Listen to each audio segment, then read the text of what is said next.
Mistulang car show ang naging eksena sa tapat ng BMW showroom sa City of San Fernando, Pampanga matapos itong dayuhin ng car enthusiasts, industry experts at premium car owners para sa isang Media Retail Next showroom tour nitong Martes, June 17.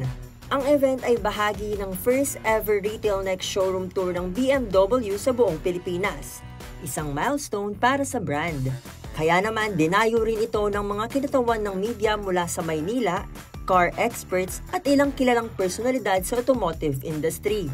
Present din sa event sina BMW President Spencer Yu, BMW Premier Cars Executive Director Dio Laos at Laos Group of Companies President Paul A. Laos. Sinimula ng programa sa isang showroom tour kung saan ipinakita ang mga pinakabagong BMW models, kabilang na ang fully electric at combustion units. Bukod dito, agaw pansin din ang premium hotel-like ambience ng showroom na layong magbigay ng feel-at-home experience para sa mga customers habang pumipili sila ng sasakyan.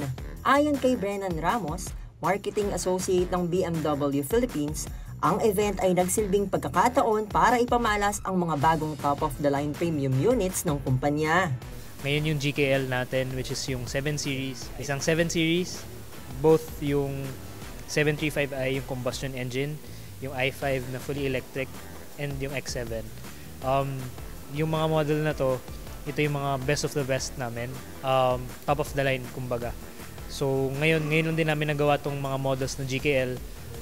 At least for the last 3 years or 2 years, first time namin din yung mga models na to para talagang pakita kung ano yung kaya ng mga BMW models. Dagdag pa ni Ramos, kahit may mga AI-driven features na ang ilang modelo, nananatiling focus ng BMW ang performance at driving experience. So isang advantage ng BMW compared sa ibang brands, talagang inaral kung paano yung i-drive yung sasakyan. Pero yung mga sasakyan talagang mas nakafocus sa mga magdadrive. And talagang ramdam nila yung takbo, yung hila ng gas. Pag nag-brake, hindi ka stable ka, kumbaga. So yun yung mga difference mo. And then yung technology, talagang mas advanced compared sa iba. Samantala, binigyang diin ni BMW Philippines President Spencer Yu na bagamat may kanya-kanyang strengths ang lahat ng car brands, nakatuon raw ang BMW sa paggamit ng advanced technologies at pagbibigay ng superior driving comfort. Right now we're highlighting our top-of-the-line models, no? The 735, the i7, and the X7, and showing the superior features we have. No? We have also the fully electric car.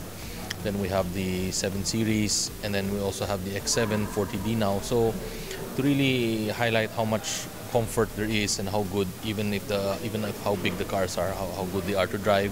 Ayon naman kay Laika Andres ng BMW Philippines, bahagi ng tour ang road trip patungong Subic kung saan mararanasan ng mga bisita ang full experience ng isang BMW owner.